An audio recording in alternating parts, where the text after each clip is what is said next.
Welcome back to Ebb and Flow Creative Co. Today we will be painting a watercolor disco ball similar to this. So we probably won't paint the background, but we will paint the overall shape.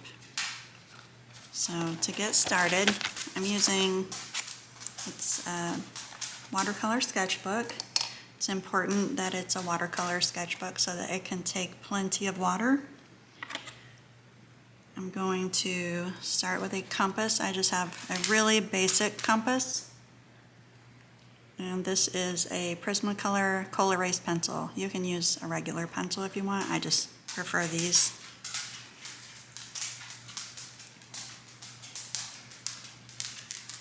We're going to find what is pretty much the center of the paper. If you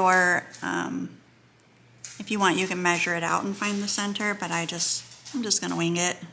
It looks pretty good, and you can kind of estimate with the compass. But then I'm just going to draw my circle out.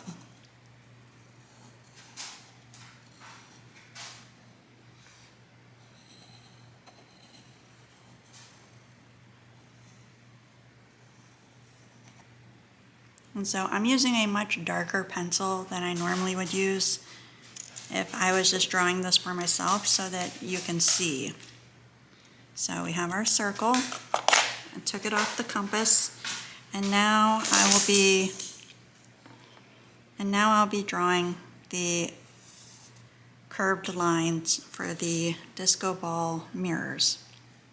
And I don't want to move the paper, so this is going to be a little more difficult than it will be for you. You can move your paper, so that makes it a lot easier. But we're going to mark kind of roughly in the center. And we'll say this is roughly in the center of that. And just connect those lines, trying to draw it in a way that you can see. And if it's not perfect, it's okay. All right, and then we're just gonna kind of continue our way, marking the lines. I normally spend a bit of time on this, but even if it's not perfect, it'll still read as a disco ball when it's finished. And so towards the center, you want to try to get them as close to evenly spaced as possible. I'd say for this size, the first 5. And if they're not perfect, it's fine. And so draw lightly so that you can go back and erase and fix lines if you need to. So once we have about 5 lines done, we're going to start making them a little bit thinner. And that's just to give it the rounded perspective. I do want to mention that I have a template for this, a printable template, if you want to print out a version so that you can see it or trace it. I'll leave a link below. It's on my blog. And as we get to the bottom, it's going to get a little more small. So that bottom one might be really small, and that's okay. I'm going to go in and erase everything here in a minute and clean it up. And so this is one of those projects that is really good for when you don't know what to paint, but you want to paint for about an hour or so. I will not leave the entire footage in here. I will speed it up because this does take forever, which would be a little boring to watch probably, but it's very relaxing if you need a relaxing project. And if you find such projects relaxing. I've been told not everyone does, which is so weird to me because I love like really tedious projects that are very detail oriented. And so you can be as detail oriented or not with this, doesn't really matter. Alright, I'm just going in and lightly erasing some of my lines that are a little too crazy or aren't curved enough, and we're going to cover all of this, so it doesn't really matter. Alright.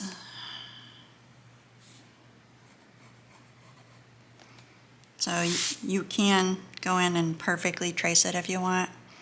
I like a little bit of weirdness and wonkiness on a painting. So when you're pretty happy with it, we're going to go in with a larger paintbrush. I'm going to get something even bigger. And I like to go in and paint the entire thing with a light color. So in a sauce dish, I have mixed up a nice amount of phthalo green and water.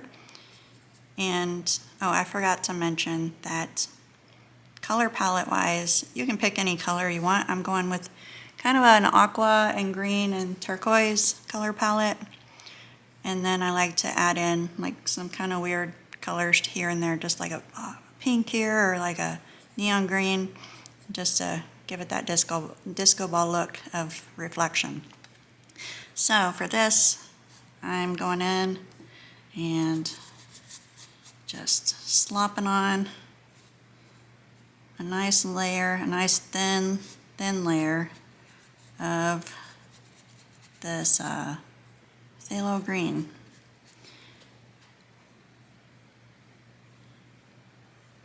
And just keep in mind that this does make your pencil marks permanent once they're wet. There's no removing them, but I kind of enjoy a little bit of pencil line.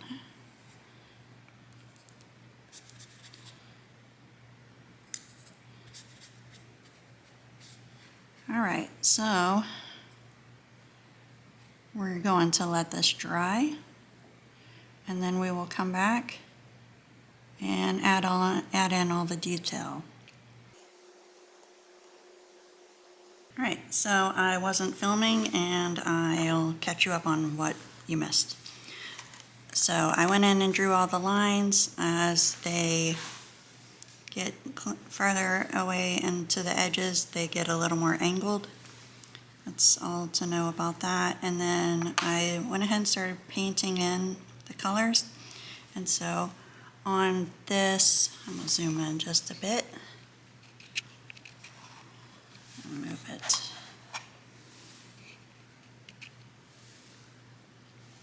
There's a natural light spot, and I'm just going with that and pretending that's where the light is hitting. And so it'll be lighter here and a little darker and pretty dark around the edges. And there will be random spots here and there with just random colors, because if you ever look at a disco ball, you'll see that it's reflecting just something weird in the room. So I love adding in, like I added some hot pinks and I added a purple next to it just to kind of make it almost blend with the blues that I'll be adding. So in the lighter spots, I've been using a diluted mixture of phthalo green and water, and I just like to add in a little bit of more color. And so those will be my lightest colors. And if you'll notice, they're not perfect squares as I paint, and that's fine. We will go back in with color pencils and a finer brush to add more details when we're done. But I'm going to go ahead and continue painting, and if as I'm painting I think of more information, I'll let you know, but it's pretty much just fill in the little squares from here.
So I finished painting it. I have to let it dry, but as you can see, there's a nice light portion in the middle, and then it gets darker.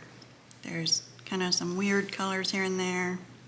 And as I painted, I didn't really care too much if the same color sat next to each other. It looks a little more natural when that happens. And if you're using limited paint colors, it's harder to spread them out anyways. So there's plenty of spots where it is the same color used over and over. But there's a lot of variety in tone and color. I used almost all blues, teals, aquas, turquoises, and then I added in a few purples, a little bit of pink, a little bit of green. And I'm really happy with the way that it turned out. So we are going to let it dry completely, and then we'll come back and add in pencil details. All right, we're back and everything's dry. So next we will be taking colored pencils in and adding a kind of an L shape line to the left and on the bottom of each little square. And then we're going to go back in. I'm going to try to use my Neocolor, but if I need to, I have my gouache, and add white highlights at the top. And I don't know that we're going to add it to everything, but definitely here in the middle where it's nice and light. So, and I just have a variety of colors, colored pencils, and I'll probably end up using my Payne's Gray the most.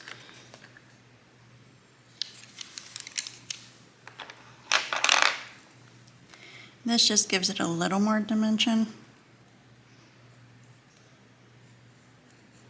And it disguises the kind of wonky lines from drawing it out. And as usual, I never work in a logical manner. I just kind of work my way around. And so you can color it and make it soft, or you can make it harsh. It all kind of goes together, and you can add different colors. On these pinker colors, I will probably use the Payne's Gray.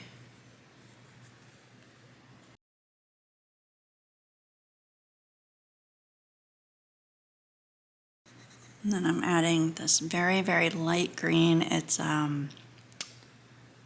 Middle Verdigris by Caran d'Ache. It's a luminance pencil. Just adding a little bit of that just to add just a bit more to these really light colors.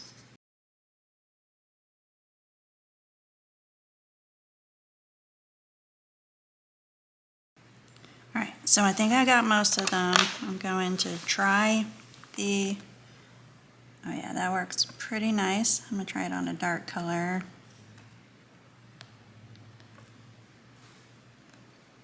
All right, and we're just gonna add it kind of in a row over here, almost like the light is hitting over here.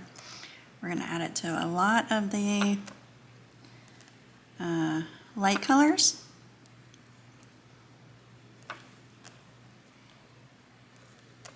Just give it a little more shine.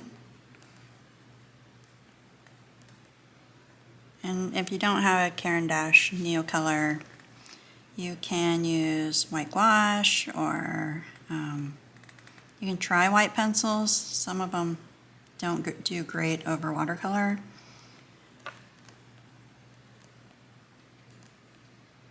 White acrylic would work. All right, and then we'll kind of highlight some areas over here too.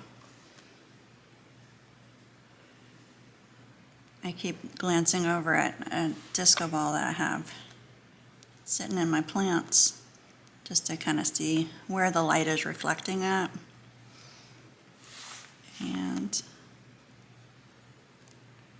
It's not lifelike, you know. I'm not a realistic artist at all. I like illustration more, I guess. And so for me, just hinting at some light here and there is fun. But you don't want the white everywhere, because then it doesn't look like that good, you know.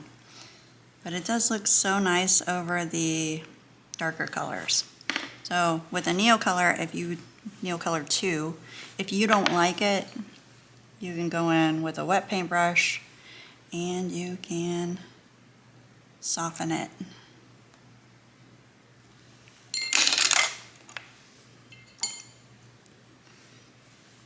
But I do like that one, so well, there's no putting it back till it dries.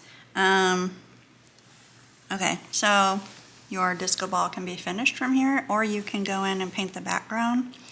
I love kind of making the background using different colors of dark granulating watercolor, but I also love lately using dark colors of gouache or acrylic gouache in the background. I'm not adding a background today because I just wanted to demonstrate this part, but you can feel free to do it however you want. I hope you've enjoyed this video. Please give it a like and subscribe. Thank you so much for watching. Bye.